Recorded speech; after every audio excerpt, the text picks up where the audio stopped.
Well, hi guys, welcome back to another episode of the Red Playthrough with Facts. So, before I forget to mention this, I'm actually going out of town for Christmas. I'm going on a cruise, so if I don't answer you, that is why.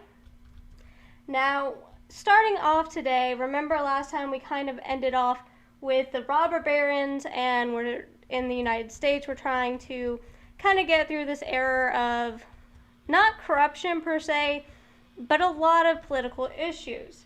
So we have the labor unions starting to come up during this time period. Now, labor unions were organized by industrial workers. These are the groups of people who are all going to get together to fight for workers' rights so that they have equal, or not equal pay, but good pay for working hours. They also have workers' compensation, so if they get hurt on the job, they can actually still be able to pay their bills and support their family. Well, with the labor unions, you have something known as the Red Scare going on during this time. And for those of you who don't know what that is, it is communism. I'm talking about like straight communism. And because of that, we have Karl Marx who's going to come in. Karl Marx is the father of communism. He is born May 5th, 1818. He will die March 14th, 1883. He is a philosopher, an economist, a sociologist, a journalist, and a social revolutionist. He was actually born in Prussia, but he will publish the Communist Manifesto, where he kind of says that everything that people earn should be put in a giant pile and that everybody should get an equal amount of this. Ooh, I have to switch out. Ooh, double damage. But because of this, he believes that everybody should earn the same amount of money and that everything should be made equal and the state shouldn't have the ability to let people earn more than others. And he will actually publish the Communist Manifesto in 1848, and this will kind of get him kicked out of Russia. He's going to be banned from Russia, and this is where we're going to start seeing the socialists come in. This is going to be, again, dealing with economies. This is going to be an ideology of economies and how economies should work. You also have, during this time period, the German philosopher Fred Engel, who works with Marx in a way on his theories of economy. Marx has an ally in Engels who does agree with him, and he writes a book called The Conditions of the Working Class of England in 1844, where he studies how English workers are kind of abused and treated horribly by those who are in charge of the English factory system, how they're not paid a livable wage, and how a lot of times these families end up being hurt because they can't pay because, well, they can't work anymore because their family member is so sick or has had something horrible happen to them. And because of this, he's going to argue that Marx is correct in a way and that the state needs to kind of step in more and protect these people from the corrupt business owners and the corrupt business practices. Now, we also have anarchists who are going to start rising, and that's a belief. If you don't know what anarchy is, long story short, it's the belief that people don't need a government, that people can self-govern themselves, and that there should be no set structure to government because then it creates an oppressive system that people are always going to lose to. And because of this, you have several different forms of anarchists that are going to form around the world. And with these anarchists, you're going to see attempts on some of the bigger political figures of the time, like the attempt that happens with starting off World War I, because they're going to try and assassinate people that they see as against the people, and doesn't matter who it is, doesn't matter who they hurt. I'm just going to run. And because of this, you start to see them rise. Don't really want to talk about that. So let's talk about nationalism. So what is nationalism? Nationalism, in the simplistic term, is the pride for one's country, but it goes past just being proud of being from a country. It goes to the point where if you're from another country, you are considered lesser, and you're considered, in many people's eyes who are severe nationalists, like the Nazis, not worthy in a way, which is absolutely crazy to me because this point of view is going to be spread about, and you have something called nationalism and Darwinism grouped together because Darwin's theory of evolution comes out during this time period. A lot of people start to link Darwin's theory of evolution dealing with animals to the theory involving human beings and different races. So this is where we're going to start getting the nationalistic sense that we will see during World War II. Now, before this, we have several wars that we have to set up. The first one being the Franco-Prussian War, which happens in 1870. It starts July 19th, 1870, and ends May 10th, 1871. So it's only a year. And it's over the territory of Alsace and Lorraine, which is in between France and Germany. And this is a territory that they have been fighting over for a very, very long period of time. And because of the fact that these two countries have been fighting so long over this territory, nobody really knows where it's going to go. But this is going to be a decisive victory for France, to be honest. And because of this, you're going to start to see the Germans kind of become resentful in 1871 when they end up losing, and you're going to lead into something known as the Dreyfus Affair, which is a French Jewish officer is going to be accused of selling secrets about the French tanks to the Germans, when it turns out it's going to be a German man who was born on German territory who was Roman Catholic, but they don't believe it's him, but he ends up committing suicide, and Alfred Dreyfus will eventually be cleared of these charges, but he's going to be made out to be the villain. So, during this time period, the leader of Germany, his name is Wilhelm I. He is the first emperor of Germany. He is crowned January 18th, 1871. He will die March 9th, 1888. And his prime minister is going to be a man by the name of Otto von Bismarck. Please snap out of confusion. Thank you. Otto von Bismarck is going to create this system in Europe where there's going to be a very long period of peace because of Bismarck. He is a very great man. And because of this, you have like this very big peaceful period until you have Wilhelm I's grandson, Wilhelm II, take over. Now, Wilhelm II doesn't get along with Chancellor Bismarck. Now, Otto von Bismarck, he is born April 1st, 1815. He will die July 30th, 1889. And he doesn't agree with Bismarck's system because, well, he feels like Germany needs to be in the front. We need to be in charge of a lot of things. And he doesn't like Bismarck trying to tell him what he can and cannot do. Sorry, I had to take a drink.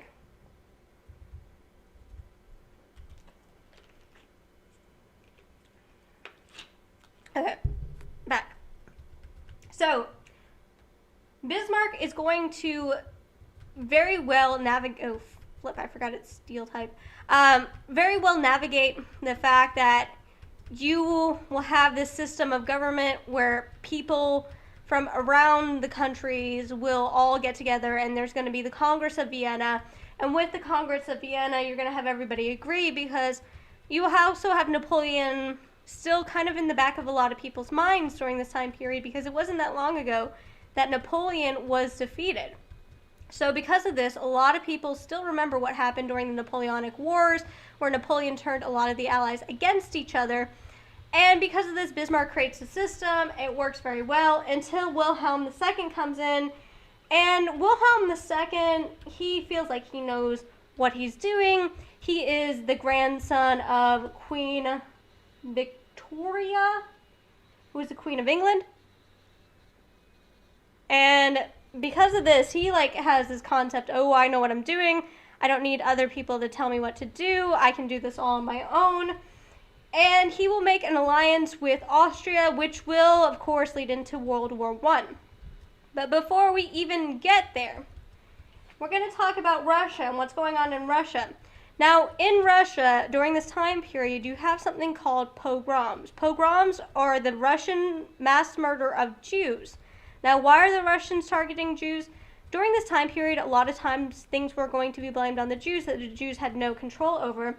And it was just because the Jews were considered the other. They weren't considered actual nationalist people because they felt like the Jews didn't really care about the country. The Jews were more loyal to themselves. And because of this, a lot of people mistrusted the Jews. Now, we're going to have Alexander III come in as Tsar of Russia. And he's not a very good leader of Russia. Yes, this is a guy he is a great leader, I'm sorry. He is the great leader. The next in line will be Nicholas II, who isn't the greatest of leaders of Russia. He's going to enter World War I. He's going to also have something known as the Russo-Japanese War, which happens from February 8th, 1904 to September 5th, 1905.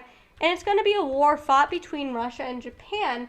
Now, Russia, always the answer to this. If somebody asks you on any sort of test, what is Russia trying to gain in the Baltic? It's a warm water port, which is the most important thing because they really don't have a good warm water port yet. A lot of their ports are cold water. So they will send their ships out to fight the Japanese because the Japanese are trying to march up through Manchuria and Korea and take over more area. And they're going to fight the Japanese. They're going to end up fighting them off at Port Arthur. And the Americans are kind of there watching. We're just kind of watching the situation to go on. And actually, Teddy Roosevelt will win a Nobel Peace Prize for his efforts during the Russo-Japanese War. But the first modern naval battle ever, make sure you know this, the Battle of Tsushima is the first modern battle. Now, it's also known as the Battle of the Straits of Tsushima, and it was fought May 27th to May 28th, 1905. And this is going to be a massive battle between the Russian fleet and the Japanese fleet, where the Russian fleet is just going to be annihilated because the ships that the Russians are using are really inferior to the ships that the Japanese are using. And the reason why is the Russian Navy really hasn't updated itself. It hasn't upgraded itself. It's using the same ships that they used almost 100 years ago or 70 years ago. And they don't have the more advanced stuff that the Japanese had put on their ships because the Japanese did recently upgrade their navy before the Russo-Japanese War. Now, with this in mind, the Japanese soundly defeat the Russians. And this is going to be a major embarrassment because a European country has not been defeated since the time of the Vikings by a foreigner. The last time that happened was when the Byzantines were defeated by the Muslims. So that's almost 1,000 years, to be honest. Now, because of this defeat, the Russians will feel like they've lost their power, and a lot of people are going to start advocating to the Tsar to start changing up how Russia is won. But the problem is, Nicholas is very wishy-washy. He goes back and forth between people. So the last person to talk to Nicholas is going to be the person that Nicholas will more than likely agree with. And because of this, he's going to get himself in a lot of trouble. Now, he also has a son who will develop something known as hemophilia. And because his son's a hemophiliac, any little cut could kill the kid. So his wife will go crazy trying to find a solution to save her son's life because she's terrified she's going to lose him. And she ends up turning and meeting a guy named Rasputin. And Rasputin claims to be like this cleric medicine man, but he's really not. He's actually a total fraud. And with this fraud, he pisses off a lot of the Russian people because they feel like the Tsarina, who is Nicholas's wife, is being totally tricked, and this is not a good situation at all. Oh, I have only 15, darn it. So, because of this situation, a lot of the people of Russia will now hold a resentment to the Tsar and his family because they feel like Rasputin is using them, and they also feel like this is absolutely crazy. Now, what else do I want to talk about? Pluralism. Conference.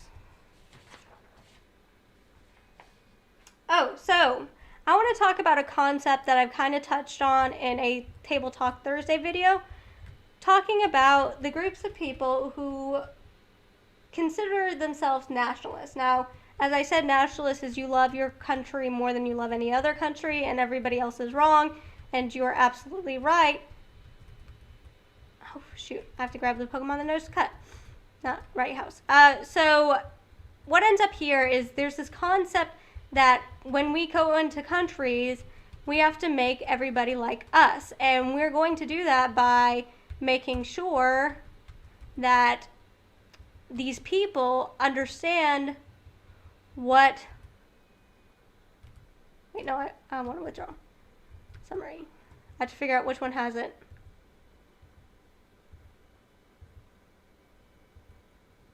Okay, it's Rattata.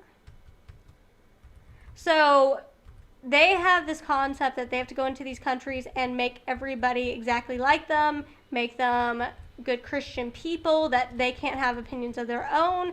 And because of this, a lot of people will start thinking, well, if that's the way it is, that we have this white man's burden where we have to help these people by converting them. We have to make them good Christian people like we are, because if we don't, God knows what's going to happen.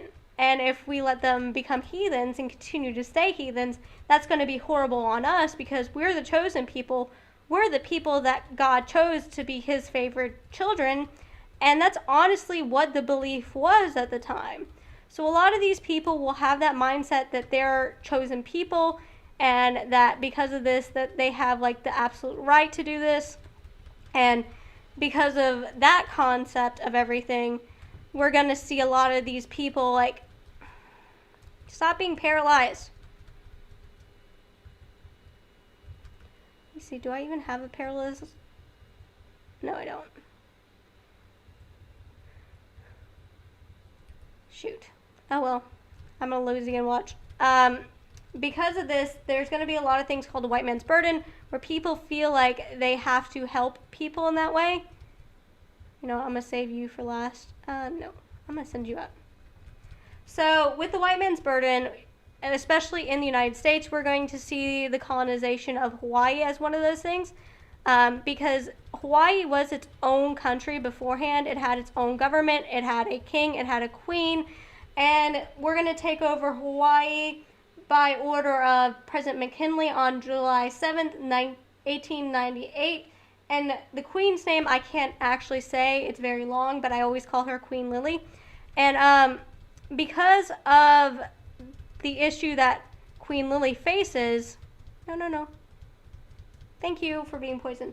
The issues that she's going to face is the fact that her country is going to be stolen out from under her. She's going to be imprisoned in the palace. And, dang it. It's poisoned. Stay poisoned. Tackle.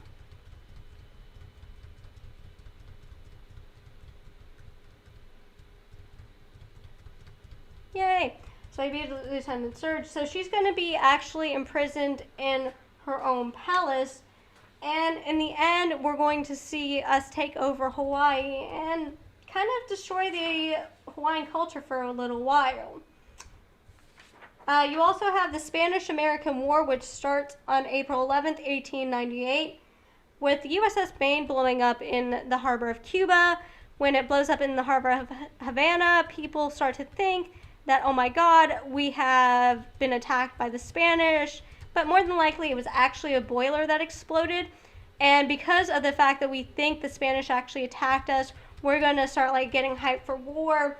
We're going to think that we have to go to war, that they've attacked us, that we have to respond, that, oh my God, they are trying to kill the United States, that they want us gone. So because of this, you're going to see a build-up towards the Spanish-American War.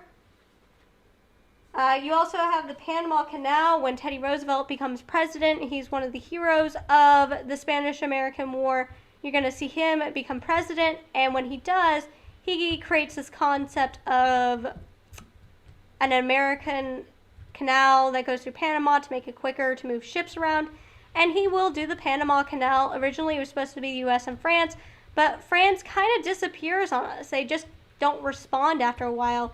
And with that, we are left building the canal by ourselves, which isn't very fair to us because, well, I'm sorry, but we have no idea what's going on with the French.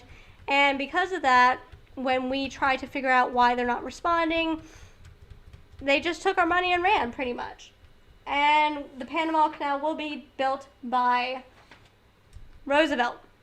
Now, I'm going to finish this battle and be done with this episode because I will record another episode after this because, well, I have the cruise and I want to make sure everything's recorded beforehand. And, oh, that was very lucky that I woke up that quickly. Let's finish this battle up. So, guys, are you guys enjoying this series? What do you guys think? Is there anything I need to change?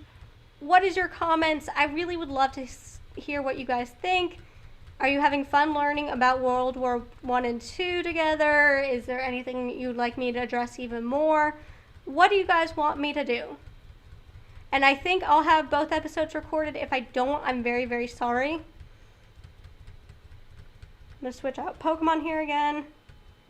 No. No, I didn't want to... Whatever.